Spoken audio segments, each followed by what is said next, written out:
restaurant doing some research on this Z06, and there's a whole bunch of girls sitting over at a table just across the way. And all of a sudden, this really good-looking one comes up, and she's walking over towards me. I mean, good-looking enough that I thought she lost a bet. And that's the thing about that. She comes over and she says, "Is that the new Z06 Corvette? Girls love Corvettes."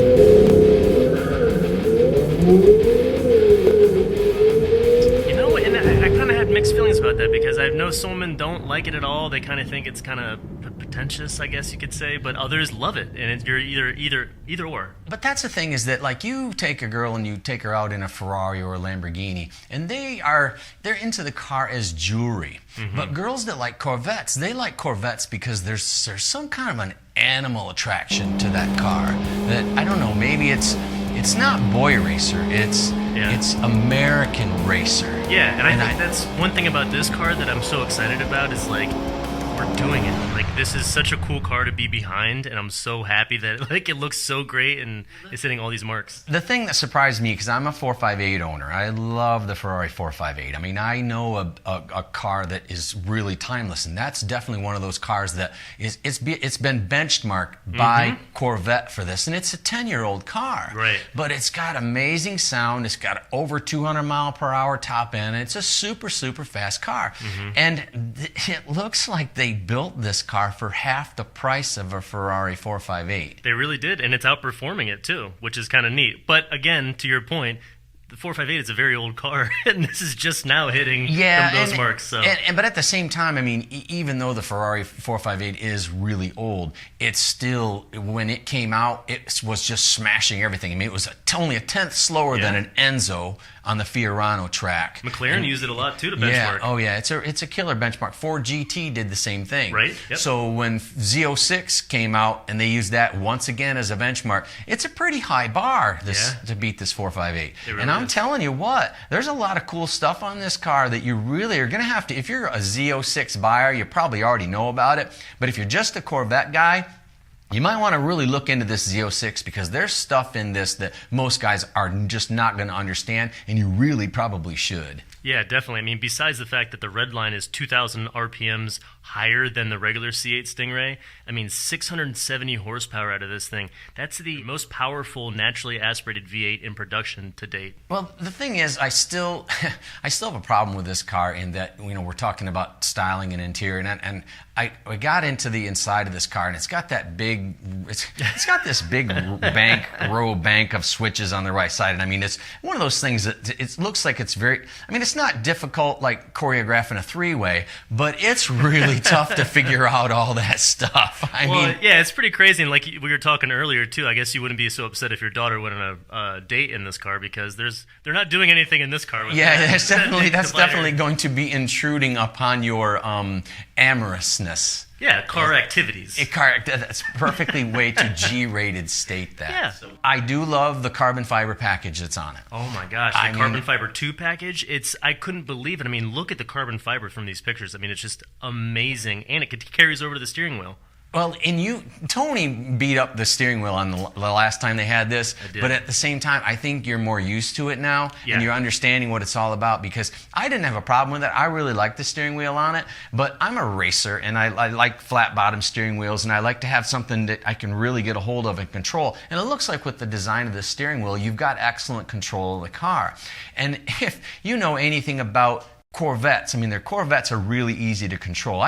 Before I have driven one of those, I owned a couple of Vipers. And when you go from a Corvette to a Viper, it's like when you're out on a date with that girl and you can just see the medication wearing off. I mean, the Viper is just one of those cars that's just out of control.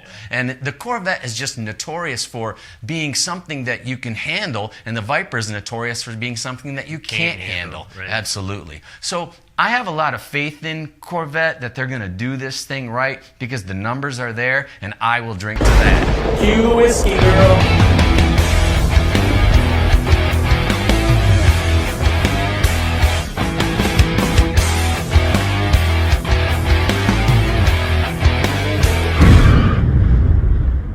I thought that was also neat, speaking of the steering wheel, is seeing this thing in person, because the pictures don't do it justice.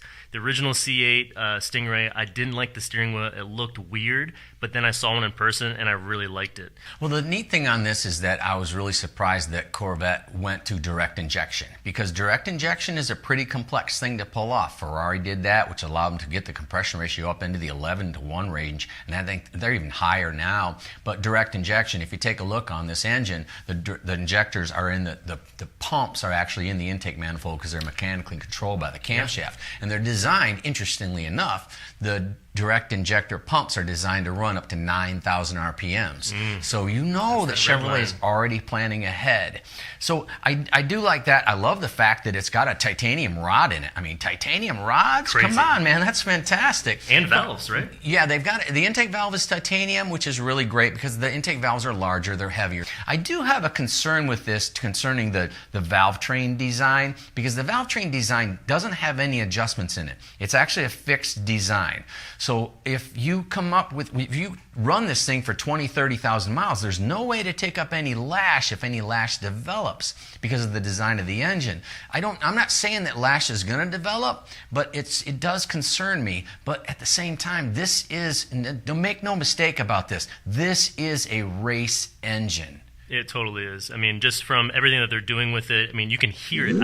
This doesn't sound like your typical Corvette. This sounds like a Ferrari. Like, it sounds that high compression note. I love it. I was surprised, and this just goes to show that Chevrolet is doing some absolutely killer engine builder stuff. The oil pump setup on it. Wow. It actually takes 14 horsepower to run this oil pump. Really? And this oil pump will make so much vacuum, and they're putting vacuum in the pan. They put vacuum in the pan area, in the engine area, and what that does is it acts like a shock absorber and pulls down on the ring pack and just settles everything in so that the rings will stay nice and stable. And of course it keeps oil leaks down. But when they originally shut off the first prototypes, they'd shut them off, you could hear it whistle and leak down. Wow. Because it would have all that vacuum in the engine, and it was making a tremendous amount of vacuum. Well, now the production versions are going to have a valve on it. When you shut it down, it releases it right away, so you don't have that whistle when it comes down. But quite honestly, people are going to figure out a way to make that not work so that it whistles when it shuts down, because that's going to be cool. I think it's got 6 scavenge pumps too, to make sure that oil's constantly flowing. Like I said, this is a real race pump, and that's the thing about it. When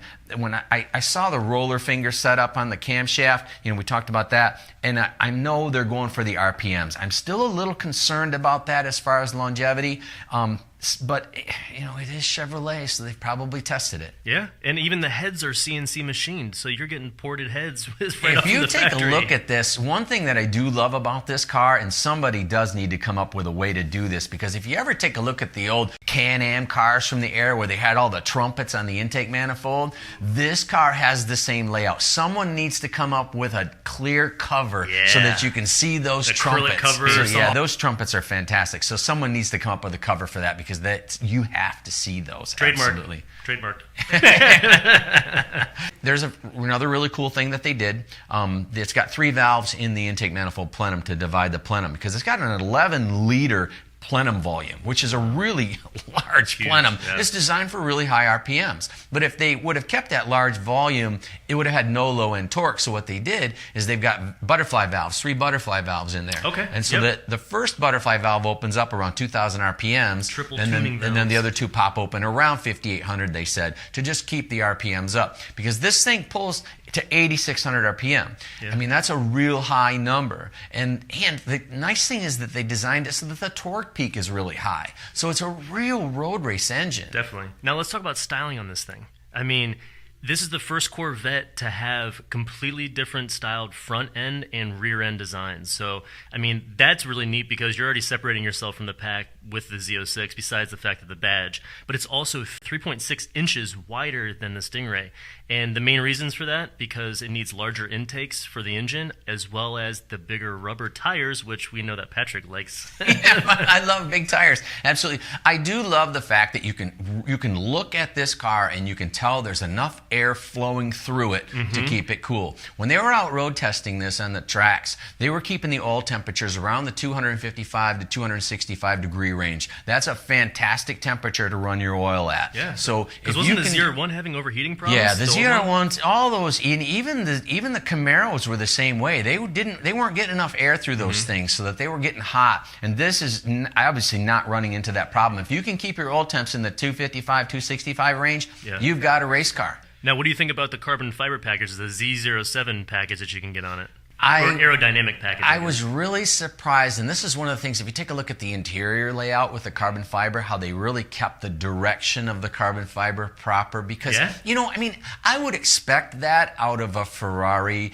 or a McLaren, because they're $250,000, $500,000 cars. Yeah. But now you're looking at a car that's just barely clicking 6 digits, and it's got the same build quality. And the spoiler, I love both spoilers. I love the little ducktail one kind of that comes with it, but then also the huge carbon fiber one that comes with the Z07 package. It's crazy that you say that, because when someone said, "Oh, it has a ducktail spoiler," I said, "I'm going to hate that," but I don't. That big spoiler, I really love that. I really love the way that you can tell by the looks of the design where they've tipped the middle down, which is what you need to do to prevent it from stalling. They've got all the angles right on the spoiler. Chevrolet has that thing figured out. They do. Now, speaking of carbon fiber too, what really impressed me was these carbon fiber wheels, which doesn't come with a Z07 package, but it's an additional option if you get that package. And just looking at the quality of these things, this is something you see at a Koenigsegg, that they're building these things by themselves. And I've seen the up-close graphics. They're beautiful. Yeah. I don't know if those are the wheels I would get, because they're, thank God, 8 different wheel options that you can get on this car. And I'm not mad at a lot of them. I think they look great compared. That was one of our big bugaboos about the Stingray when it first came out. I hated every single wheel that came out on the first one. Do you hear an alarm going off?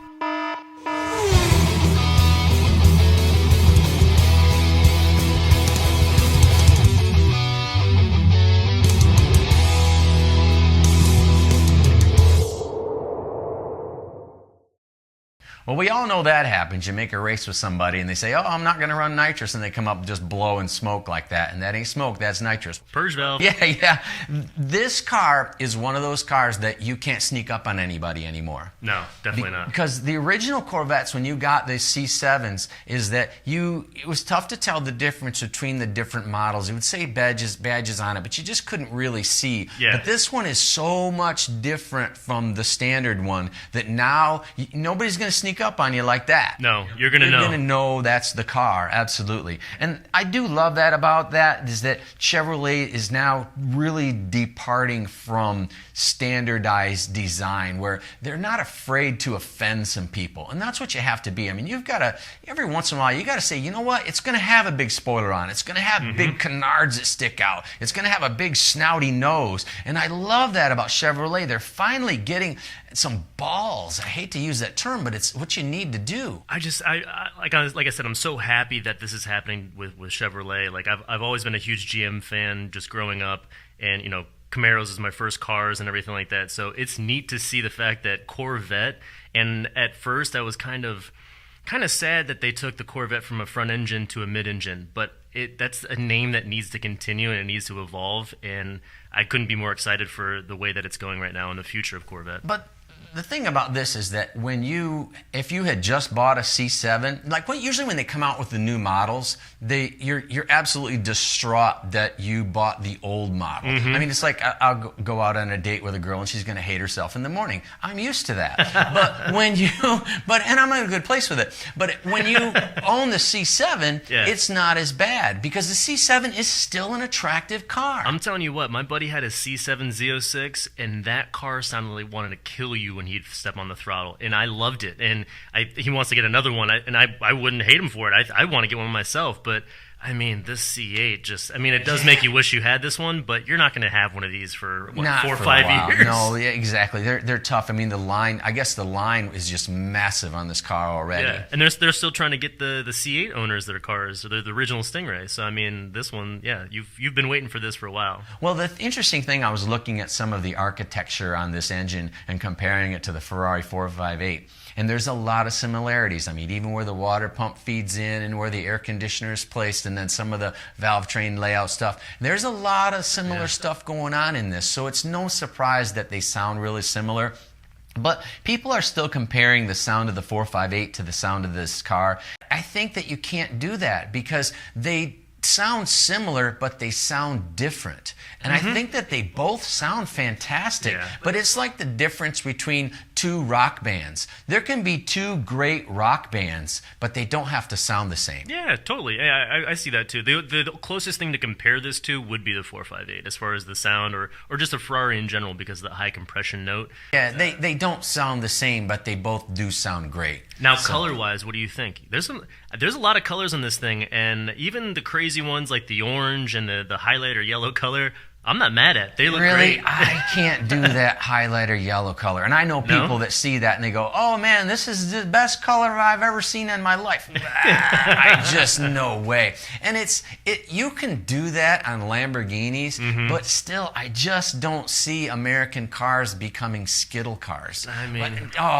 I'm wrong. Yeah. Dodge can do Skittle colors. Yeah. Yeah. I mean, as long as the Dodge owners keep those little yellow protectors in the bottom of their bumpers. That annoys me so bad. If you have that yellow protector on the front of your splitter on your car, please pull it off. You think you're saving yourself because you're not scraping it, but you're actually hurting it because it's rubbing against your paint. Yeah. So. There's a couple things that bug me about this car, and I'm gonna just lay it out because the car it's a heavy one. I mean, it's 200 to 400 pounds heavier than a Ferrari 458, depending on how you option it. So it's a little heavier. It's got 100 more horsepower, but it doesn't have the top speed of the Ferrari 458. The Ferrari 458 is still... I know. The Ferrari 458 is still over a 200 mile per hour car, and this is being listed at about 195. But there's a rub on this, because this car has a couple hundred pounds more downforce than the Ferrari 458. That's true. There's not an aggressive aero package for the 458. Right. So I would love to see these two on a racetrack because I think it's going to be back and forth. I think if you take the Ferrari 458 to Spa, the Ferrari 458 is going to win. But if you take the Ferrari 458 against it at, say, Mid-Ohio, I think the Corvette's going to eat its lunch. Okay, so what I'm hearing from you is that I should get a Z06 and then you and I will go to the track. And... You know I don't. Tony always trying to make me beat on my car. I don't beat on my car. All right, I think it's time. I hear a squealing noise.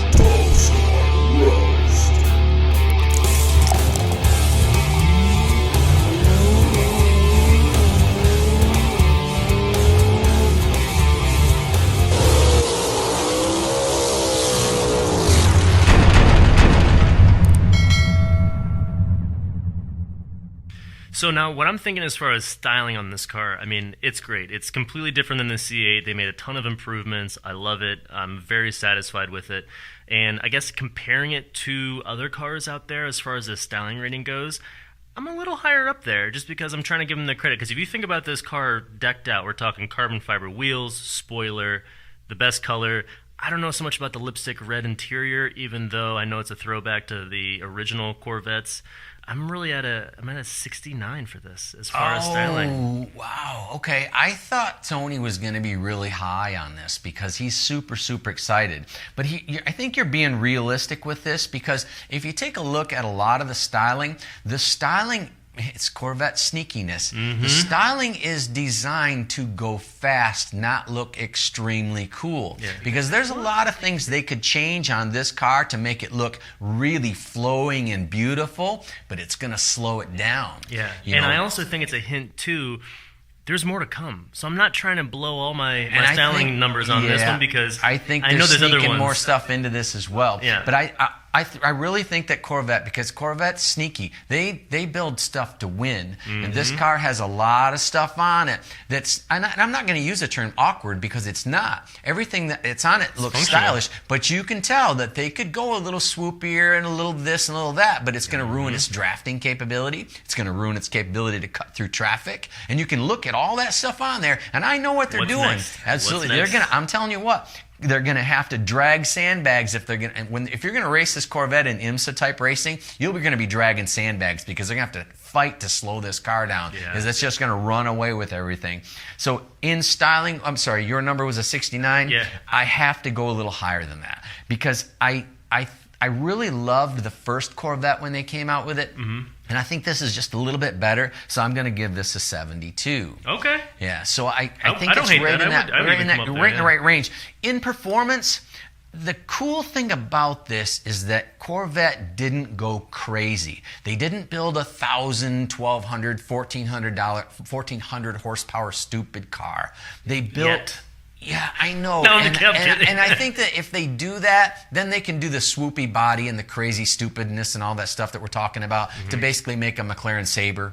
You know, and you know I'm not a huge fan of the Sabre because the Sabre's a great looking car, but it's a show car, and I'm just not into show cars. This is a race car, and they build a race engine in it. They gave you a race engine. They put all the shapes on it to make it a race engine, and that's what the Ferrari 458 is. It's the same thing. The Ferrari 458 is a race car. So they benchmark each other in performance, and that's exactly what they ended up. The same number to me. They're both 55s. For performance? Performance, absolutely. Really? Because here's the thing, is that the Corvette has a little more downforce, but it doesn't have the top end. The Ferrari 458 is set up for European tracks, so it's got all that mile per hour. The Corvette is set up for American tracks, so it's got all that downforce. You see what I'm saying? Okay. So you're really, it's swappy this, swappy that. And the fact that Corvette can run with a 458 for half the money is absolute insanity. Amazing. I don't know how they do it. Congratulations. As far as the performance-wise, I'm a little bit higher than you. I'm at a 73, and it's just because it's the most powerful naturally aspirated V8 in production ever. That's a big feat. I think that's awesome. I love what they're doing with it, right. And I think performance-wise. that it's great that you gave it the accolades, but at the same time, I think that you're a little enamored with the sound that this thing emanates. I mean, this thing sounds fantastic. I would go to sleep to this sound and do you're other things right to it. in that if you're in the car and it makes that glorious sound that only a flat plane crank can make, you're going to think that you're going faster than you really are, because quite honestly 195 is a little bit boring for me. No, is it? I'm just kidding. Is it on the streets of Miami? That's really insanely fast. And congratulations to them, because you know they can yank a couple hundred pounds of downforce off this, crack the thing over 200 mile an hour, which you know if they take this thing to the ring, they're going to do just that. Oh, definitely. So, all right, what are you thinking on this? Oh, totally a toast. Absolutely. Well, congratulations, Corvette and Chevrolet. You got a toast.